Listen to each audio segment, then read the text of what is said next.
하나님을 예배하러 오신 모든 성도님들 가운데 주님께서 주시는 은혜와 평강이 늘 함께 하시길 바랍니다. 우리 옆 사람 인사하면 좋겠습니다. 잘 오셨습니다. 주님의 은혜가 늘 함께 하시길 바랍니다. 축복합니다. 평안하십시오.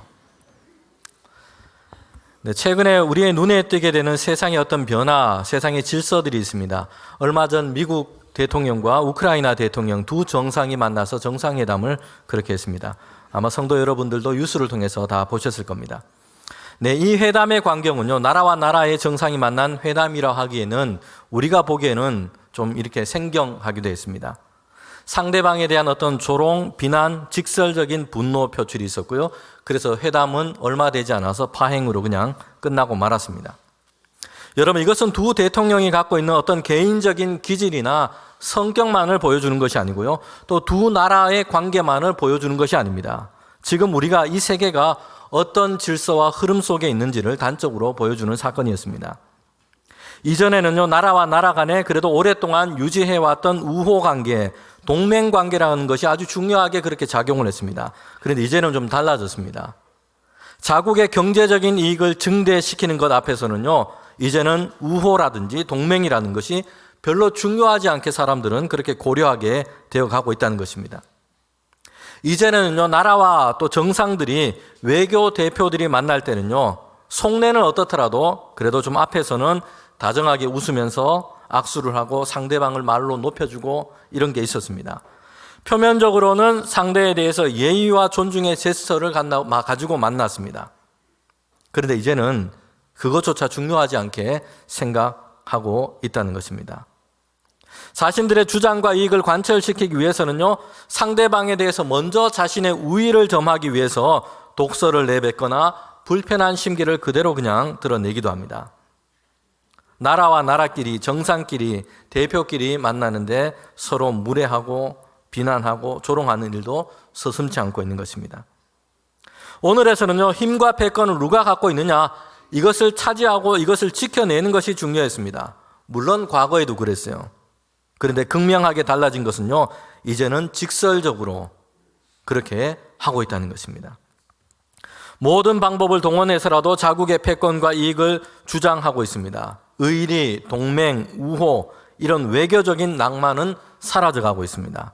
강한 자는요, 러시아가 그렇게 했던 것처럼 전쟁을 일으킨다든지 또는 경제적인 어떤 제재까지 동원하면서 그의 힘과 패권을 더 견고하게 하려고 하고 있습니다. 더 많은 이익을 취하려고 하는 것입니다. 그리고 약한 자들은 그 아래서 굴복하거나 비위에 맞춰서 생존을 해야 한다는 이런 힘의 논리가 세계 안에 대두되고 있습니다. 서울대학교의 이문영 교수라는 분이 있는데 오늘 시대의 이런 모습을 보면서 이렇게 정의를 했더라고요. 보니까 우아한 위선의 시대는 가고 정직한 야만의 시대가 도래했다. 이 말을 들으면요, 한편에서는 공감이 그렇게 되기도 합니다. 패권과 힘을 추구하는 이런 관계의 질서는요, 나라와 나라의 관계에만 문제가 아니라 사람과 사람 사이에도 그렇게 존재해 왔습니다. 오늘 본문에 보면 제자들의 모습이 어떠한지 사람의 본성적인 모습, 아주 체질적인 모습을 우리에게 잘 보여주고 있습니다. 옛날 사람들이 썼던, 우리 옛날 어른들이 썼던 말 중에 인이 박히다라는 이런 얘기를 가끔 하시기도 했습니다. 사전적인 의미를 찾아보니까요, 버릇, 생각, 태도 따위에 아주 깊이 배어 있는 것, 습관처럼 딱 달라붙어서 잘 안 떨어지는 것, 마치 그 사람의 일부인 것처럼 그냥 자리를 차지하고 있는 것, 이런 것을 가리켜서 인이 박혔다, 이렇게 얘기합니다. 여러분, 제자들에게는요, 아주 인이 박힌 것이 한 가지 있는데 그것은 사람들 사이에서, 그들 사이에서 누가 크고 높은가 하는 이런 논쟁이었고요, 대접받고자 하는 이런 마음, 이런 생각이었던 겁니다. 자, 오늘 성경 말씀을 한번 보면요, 제자들이 서로 지금 논쟁을 하고 있습니다. 논쟁의 주제는요, 우리가 어떻게 하나님의 나라를 잘 세워갈까, 어떻게 예수님의 말씀을 잘 듣고 세상 가운데 살아갈까, 이런 것이 아니었어요. 여러분, 그들의 논쟁의 주제가 무엇인지 보게 됩니다. 여러분, 여러분의 생각과 또 여러분 함께하는 사람들과 나누고 있는 그 대화의 주제가 뭡니까? 제자들이 지금 논쟁하고 있는 그 주제는요, 누가 높은가, 누가 큰 사람인가 하는 것이었습니다. 이런 논쟁은 제자들 사이에 이미 이전부터 존재해 왔습니다. 서로 누가 큰가, 누가 더 높은가, 누가 예수님이 인정하는 으뜸 제자인가 하는 이 논쟁으로 다투고 있었던 겁니다. 마태복음 18장에 보면 여기에 대해서 이렇게 얘기를 하고 있습니다. 18장 1절부터 3절에 보면 제자들이 예수님께 나와서 물은 것입니다. 누가 천국에서 큰 사람입니까? 누가 크니까? 라는 물음이었습니다. 물론 천국에서 하나님의 나라에서 누가 큰가? 라는 이런 물음을 가지고 제자들은 예수님께 물었습니다. 여러분, 그러나 이 물음을 묻고 있는 제자들의 그 속마음 속에는요, 서로에 대한 지위 다툼, 누가 더 큰가? 라는 자리 다툼과 논쟁이 그들 속에 있었던 것입니다. 예수님은 이를 다 아시고 그들 사이에 어린아이 한 명을 세우시고 말씀하세요. 어린아이 같지 아니하면 천국에 들어가지 못하고 어린아이처럼 자기를 낮추는 사람이 천국에서 큰 사람이다 라고 주님께서 말씀했습니다. 여러분, 제자들의 누가 큰가라는 논쟁은요, 예수님께서 이렇게 말씀하시고 이걸 듣고 그러나 그렇게 끝난 것이 아니었어요. 잠시 동안 잠잠해 보이기도 했습니다. 그러나 여전히 그들 마음속에는, 그들 사이에는 꺼지지 않는 불씨처럼 존재하고 있었던 겁니다. 그런데 거기에다가 기름을 붓는 그런 사건이 있었던 것입니까? 그래서 누가 큰가라는 논쟁이 다시 그들 사이에 불붙게 된 것입니다. 어떤 일이 있었는지 오늘 본문에서 우리에게 얘기해 주고 있습니다. 마태복음 20장 20절부터 21절에 보면 세베대의 아들 어머니가 이제 그 아들들을 데리고 와서, 야고보와 요한입니다, 예수님께 와서 이제 부탁을 하고 있는 것입니다. 다른 복음서에 보면 어머니가 아니라 야고보, 요한 두 사람이 직접 예수님께 와서 지금 부탁을 했다라고 말씀을 하고 있기도 합니다. 누가 부탁을 했느냐, 이건 중요하지 않고요. 사실 더 중요한 건 뭘 부탁했느냐 하는 것이 오늘 말씀의 주제이기도 합니다. 이제 두 사람이 예수님께 와서 부탁을 하는데 한 사람은 좌편에, 한 사람은 예수님 우편에 앉게 해달라라는 것이었습니다. 여러분, 이 부탁은요, 너무나 분명했습니다. 높은 자리에, 예수님 가장 가까운 자리에 앉게 해달라라는 것이었습니다. 지금 예수님은 예루살렘으로 들어가고 계세요. 고난의 십자가, 모든 사람들을 살리는 그 십자가를 지기 위해서 예루살렘으로 가고 계십니다. 그런데 제자들은요, 예수님에 대해서 잘못 생각하고 있었던 것입니다. 예수님께서 예루살렘에 들어가시면 이제는 이스라엘을 다스리는 왕의 자리에 앉게 되고 가장 높은 자리에 앉게 될 것이다 기대했습니다. 그리고 이제 이스라엘 민족을 로마로부터 구해내는 그런 일을 할 것이다 라고 생각했어요. 야고보와 요한이 말한 예수님 오른편, 예수님 왼편은요, 그러니 무엇이 되겠습니까? 왕의 바로 아래에 있는 자리, 왕의 바로 곁에서 보호자하는 왕 다음으로 높은 그런 직책과 그런 자리를 앉게 해달라라는 부탁이었던 것입니다. 야고보와 요한은요, 예수님과 제자들 사이에서 특별한 그런 관계 안에 있었던 제자들 중에 그런 사람들이었습니다. 예수님께서는요, 제자들 중에 몇 명을 데리고 그렇게 가실 때가 있었습니다.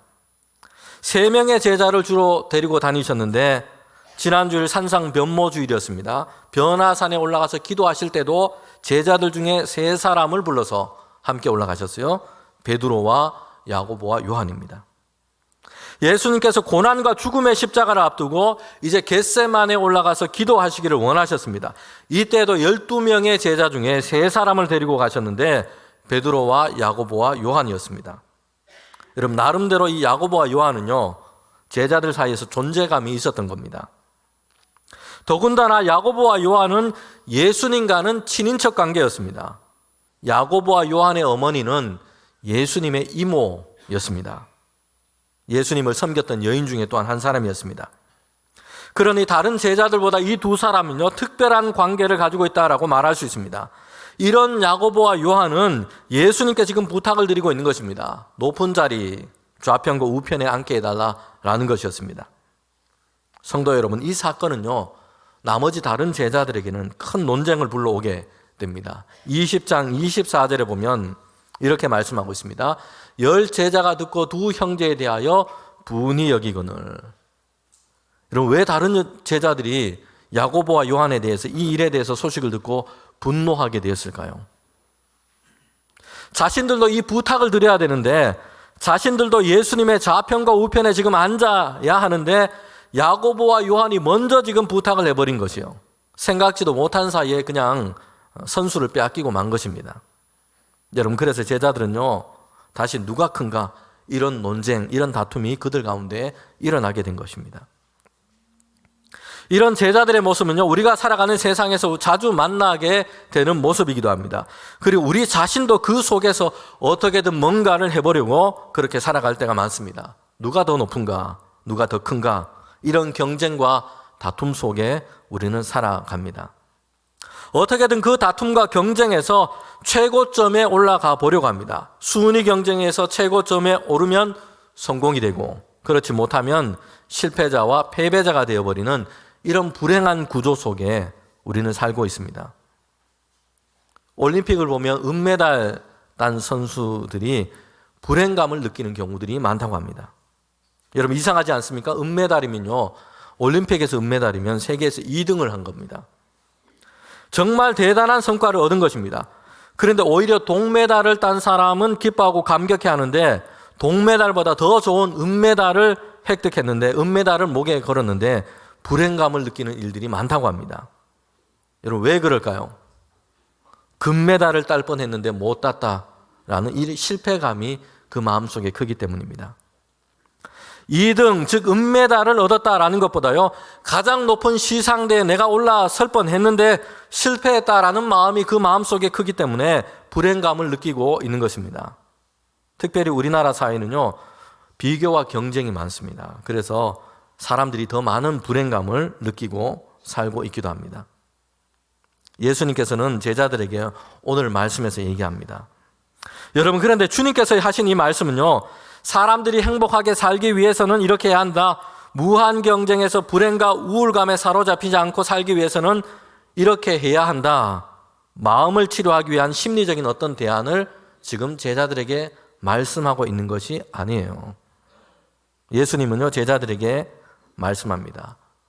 주님을 믿고 그리고 주님을 따르는 자들을 향해서 예수님께서 하신 말씀이에요. 마태복음 20장 25절부터 26절 상반절에 보면 이렇게 말씀합니다. 예수께서 제자들을 불러다가 이르시되 이방인의 집권자들이 그들을 임의대로 주관하고 또 고관들이 그들에게 권세를 부리는 줄 너희가 알거니와 너희 중에는 그렇지 않아야 하나니. 아멘. 세상에 지금 집권자들은 다 그렇게 하고 있다는 것입니다. 로마 치하에 지금 살고 있는 그런 상황이었습니다. 높은 자리에 올라와서 권세를 부리고 있고요, 다른 사람들을 부리고 명령하는 이런 일을 하고 있습니다. 그런데 예수님께서 하시는 말씀은요, 너희는 그렇지 않아야 한다라는 것입니다. 너희는 그렇게 해서는 안 된다라는 것입니다. 여러분 여기서 너희가 누구입니까? 제자들이에요. 예수님을 따르는 이들이고요, 주님의 말씀을 듣고 있는 사람들입니다. 여러분 이 말씀을 보면요, 저 사람은 저렇게 하는데요, 다른 사람들은 다 그렇게 하고 사는데요, 예수 믿는 사람들은요 그렇게 대답하고 이야기할 수가 없습니다. 저 사람들이, 세상의 사람들이, 세상의 집권자들이, 여러분 이것이 제자들과 성도들의 기준이 되고 있지 않기 때문입니다. 우리가 따라가야 할 것은요, 세상이 어떤가, 세상 사람들이 어떻게 사는가 하는 것이 아닙니다. 예수님께서 제자들에게 말씀하고 있잖아요. 세상의 집권자들은, 다른 사람들은 다 그렇게 하는데, 그런데 너희는 그렇게 하지 않아야 한다라는 것입니다. 여러분, 다른 사람들이 하는 것이 성도들과 교회의 삶의 모습과 태도의 기준이 되지 않습니다.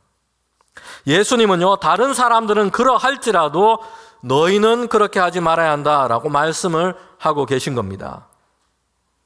우리의 기준과 모범이 여러분 잘 되어 있는지 우리는 생각해야 합니다. 다른 사람이 어떠한가, 이게 목표로 삼고 살아가야 할 우리의 기준이 아닌 겁니다. 며칠 전에 경기도 포천에서 큰 사고가 일어났습니다. 군사훈련 중에 전투기 사격 훈련이 있었는데요, 사격장으로 해놓은 곳에 포탄이 날아가지 않고 그만 인근 농촌 마을에 포탄이 떨어지고 말았습니다. 그래서 사람들이 다치기도 했고요, 어떤 집은 지붕이 막 날아가고 창문이 깨지고 집 앞에 있는 트럭과 차량도 파손되기도 했습니다. 어떻게 이런 일이 일어났는가 조사를 해보니까요, 전투기 중에 선두에 있던 그 전투기가 목표 지점 좌표를 잘못 찍었습니다. 그래서 뒤따르던 비행기들도요, 그것을 향해서 그냥 포탄을 쏘아버린 겁니다. 포탄이 날아가야 할 이 목표점, 그 지점이 잘못돼서 지금 큰 사고가 일어나고 만 것입니다.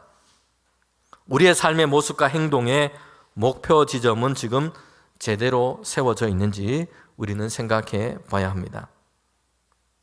성도와 교회의 삶과 행동이 향해야 할 그 지점은요, 다른 사람들이 어떠한가, 다른 조직과 모임은 지금 어떡한가 하는 데 있지 않습니다. 예수님은 누구시고, 예수님은 어떻게 말씀하시고, 예수님은 어떻게 하셨는가에 있는 것입니다. 그래서 주님께서는요, 이렇게 말씀하신 것입니다. 이방의 집권자들과 고관들과 그렇게 권세를 부리고 사람들을 다 부리고 명령한다. 그리고 사람들은 이것이 너무 좋아 보여서 부러워해서 다들 높아지려고 한다. 수많은 사람들이 자기 아래 그냥 두고 권세를 부리고 그렇게 하는 것, 그런 사람이 다 되려고 한다.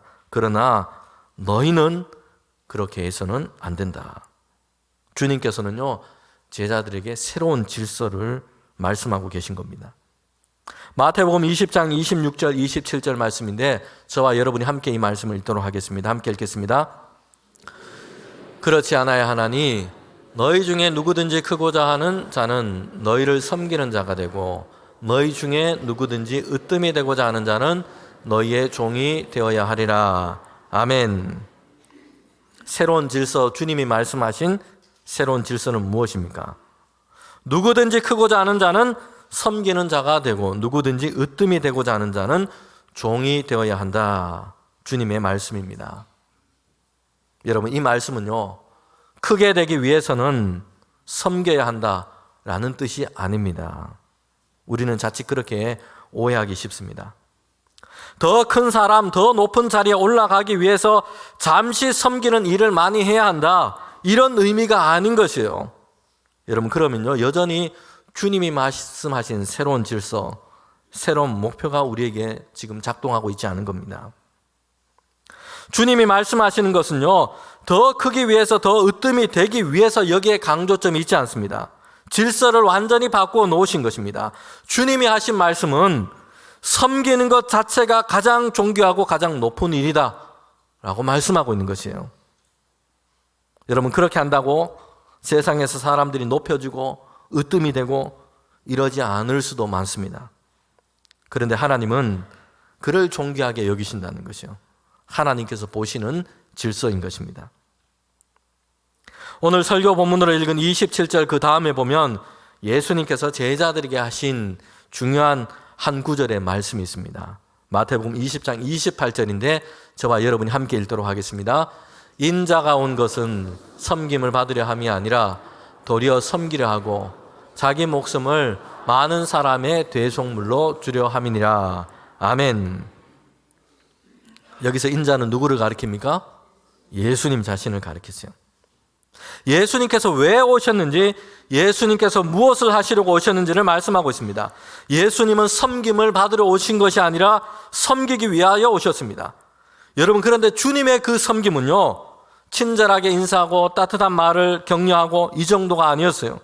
주님께서 우리를 섬기시는 그 섬김이 어떠하다고 말씀하고 있습니까?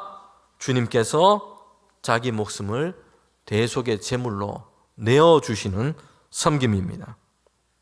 주님의 섬김은 고난과 죽음의 십자가에서 그 자신을, 주님의 생명을 내어주시는 것이었습니다. 주님의 생명과 목숨을 우리를 위하여 대신하여 주시는 것입니다. 이것이 주님이 우리에게 주신 섬김이었던 것입니다.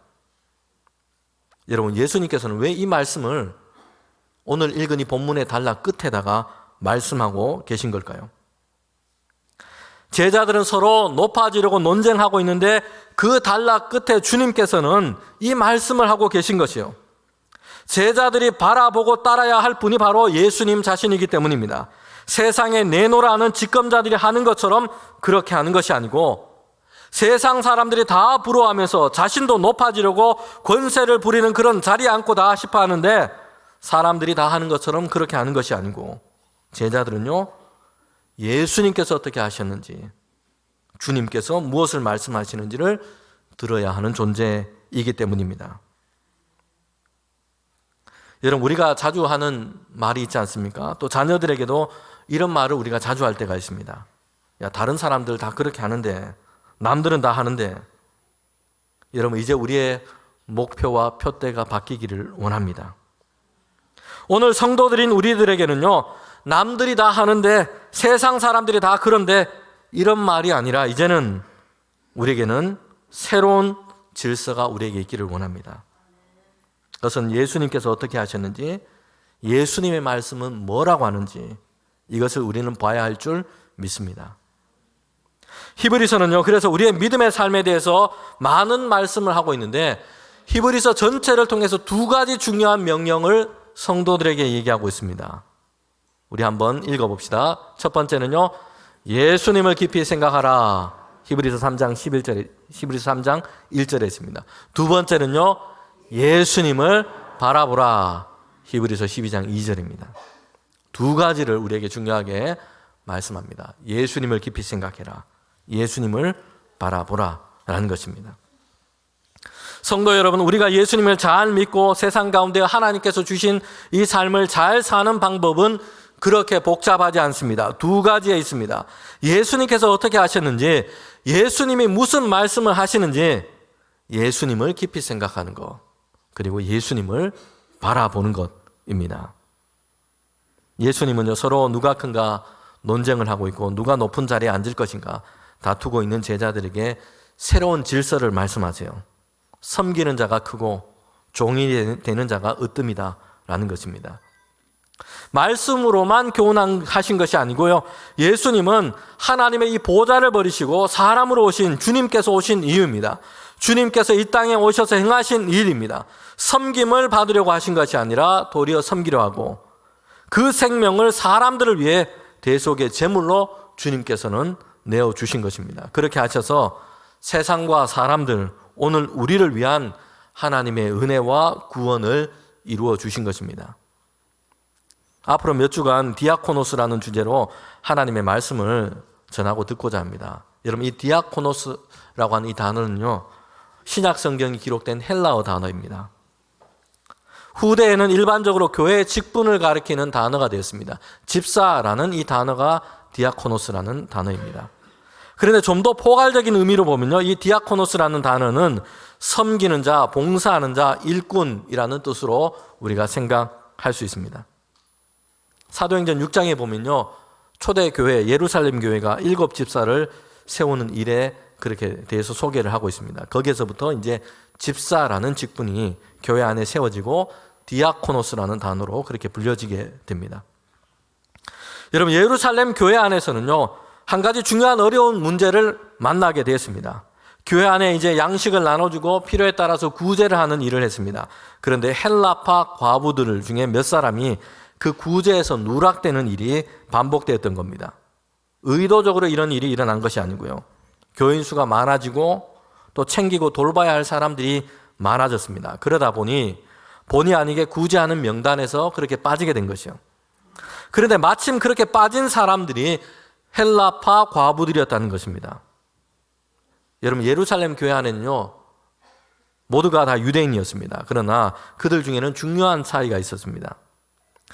초대교회, 예루살렘 초대교회는요, 예루살렘 지역에서, 유대 지역에서 태어나고 자라났던 히브리파 유대인들 성도들이 있었고요, 또 한편에서는 교인들 중에 다수는 아니었지만 흩어진 유대인, 디아스포라 후손들이 이제 예루살렘에 와서 교회의 성도들이 되었습니다. 바벨론 포로기 이후에 여러 지역에서 흩어져서 살아왔던 유대인들이 있습니다. 그들은 로마 지역, 로마 제국이 다스렸던 그 시대 가운데도 각지에 흩어져서 그렇게 살았던 유대인들이었습니다. 유대 절기를 지키기 위해서 예루살렘에 오게 됐는데, 예수님의 이 복음을 그들이 듣게 됩니다. 그리고 예수님을 영접하고 믿게 되었습니다. 이제 그 사람들은요, 예루살렘에 남아서 이제 교회 안에 신자로서 생활하게 된 것입니다. 여러분, 예루살렘 초대 교회 안에서는요, 이렇게 히브리파 유대인과 헬라파 유대인, 어떤 간격이 존재했던 것입니다. 그런데 구제하는 일, 이 일 때문에 여러분, 그들 사이에 있던 이 간격이 갈등으로 그렇게 증폭되게 된 것입니다. 여러분, 이 일 때문에 교회는요, 교회 이 일을 맡을 일꾼들을 세우게 됩니다. 사도들은 하나님의 말씀을 전하고 기도하는 일에 전념하고, 이제 선택되어 세운 일꾼들이 구제하는 일을 감당하도록 그렇게 된 것입니다. 교회는 그래서 예루살렘 교회는 7명의 일꾼을 세우게 되는데 사도행전 6장 3절에 이렇게 말씀하고 있습니다. 형제들 가운데 너희들 가운데 성령과 지혜가 충만해서 칭찬받는 사람 7을 택하여 우리가 이 일을 그들에게 맡기리라. 여러분, 성령과 지혜가 충만한 사람을 세웠습니다. 구제하는 일, 이런 일을 맡는데 사람들을 잘 파악하고 또 양식과 구제금을 나누어 주는 일이니까 산수와 셈이 빠른 사람, 이런 사람을 세워서 하지 않고요, 성령과 지혜가 충만한 사람을 택하여 세웠습니다. 그 사람들을 택하여 교회 일꾼으로 세운 것입니다. 그렇게 해서 이제 세워진 일꾼들을 집사라고 부른 것이요, 후대에는 디아코노스라고 부른 겁니다. 섬기는 자, 돌보는 자, 구제를 맡은 자, 이런 뜻으로 교회 안에서 사역을 감당하게 된 것입니다. 성도 여러분, 그러나 이 디아코노스라는 단어는요, 집사라고 하는 이 한 가지 직분만을 나타내기보다는 교회 안에 있는 모든 직분이 가지고 있는 본질적인 의미를 가지고 있는 단어입니다. 목사이든 장로이든 모든 다른 직분도 다 마찬가지입니다. 택하여 세운 그 직분은요, 다른 교인들보다 높아지는 것, 존중받게 되는 것, 이런 의미가 중요한 것이 아니에요. 무엇을 하는가 하는 것입니다. 섬기는 것, 봉사하는 직분인 것입니다. 에베소서 4장 11절부터 12절에 보면 이렇게 말씀합니다. 그가 어떤 사람은 사도로, 어떤 사람은 선지자로, 어떤 사람은 복음 전하는 자로, 어떤 사람은 목사와 교사로 삼으셨으니 이런 성도들을 온전케 하여 봉사하는 일을 하게 하며 그리스도의 몸을 세우려 하심이라. 아멘.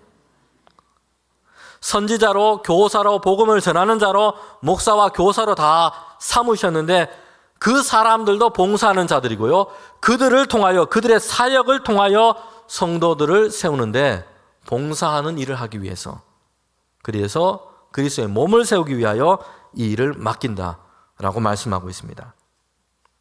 이런 의미에서 교회에서 하는 모든 직분은요, 집사라는 단어가 뜻하는 디아코노스처럼 섬기고 봉사하는 일을 하는 것입니다. 뿐만 아니라 성도들이 모인 교회, 주님의 몸된 교회가 가져야 할 본질적인 모습도 여기에 있습니다.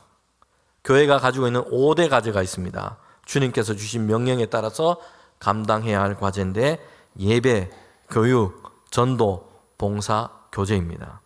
여러분, 여기에 보면 봉사라는 단어가 나오고 있죠. 디아코니아라는 단어입니다. 디아코노스와 같은 단어예요. 말하자면 교회 자체가 세상 가운데 세워진 집사인 것입니다. 교회는 세상 가운데 예수님의 이 생명과 복음으로, 사랑으로 봉사하는 자, 섬기는 자가 되어야 한다라고 말씀하고 있는 것입니다. 이처럼 주님이 말씀하는 제자들, 교회와 성도들은요, 다른 질서가 지금 작동하는 곳입니다. 예수님께서 하신 것처럼, 주님께서 말씀하신 것처럼 그렇습니다. 낮아져서 섬기는 자가 큰 사람이고 시종처럼 봉사하는 자가 존귀한 사람인 것입니다. 여러분, 집사를 뜻하는 디아코노스와 교회의 과제인 디아코니아는요, 섬기다, 봉사하다라는 뜻을 가지고 있습니다. 그런데 정확하게는요, 어떤 의미가 있냐면 시종을 드는 것을 그렇게 뜻합니다. 봉사하다, 섬기다라면요, 사람들은 어떤 면에서 좀 고상한 것처럼 이런 면을 느끼기도 합니다. 그런데 그 뜻은요, 종이나 하인이 주인에게 하는 것처럼 옆에서 시종을 드는 것, 수종을 둔다라는 이런 의미를 가지고 있습니다. 이제 우리 교회에서는요, 3월, 4월에 교회 일꾼들을 선출하고 세우게 됩니다. 여러분, 이 일은요, 인기 투표가 아니에요. 누가 유능한가 이걸 보는 것도 아닙니다. 예수님의 말씀처럼 성령과 지혜가 충만해서 주님을 사랑하고 그리스도 안에서 교회와 교회 가족들을 사랑하고 누가 잘 섬기는가, 이런 사람을 일꾼으로 택하여 세우는 것입니다. 누가 예수님을 깊이 생각하고 예수님을 바라보며 믿음을 세워가고 있는가, 누가 예수님처럼 낮은 자리에서 사랑으로 섬김과 봉사일을 잘 하는가, 이런 이들이 교회 일꾼으로 세워지기를 우리는 기도하고 살펴야 할 것입니다. 여러분, 이런 이들이 교회 일꾼으로 세워져야 우리 교회는요, 정말 좋은 교회, 예수님의 마음을 품은 그런 교회가 되어 갈 것입니다. 세상은요, 늘 받는 섬김을 기준으로 그 사람의 위대함을 판단해 왔습니다. 거느리는 종이 몇 명인가? 그 사람 밑에서 명령을 듣고 부리는 부하가 몇 명인가?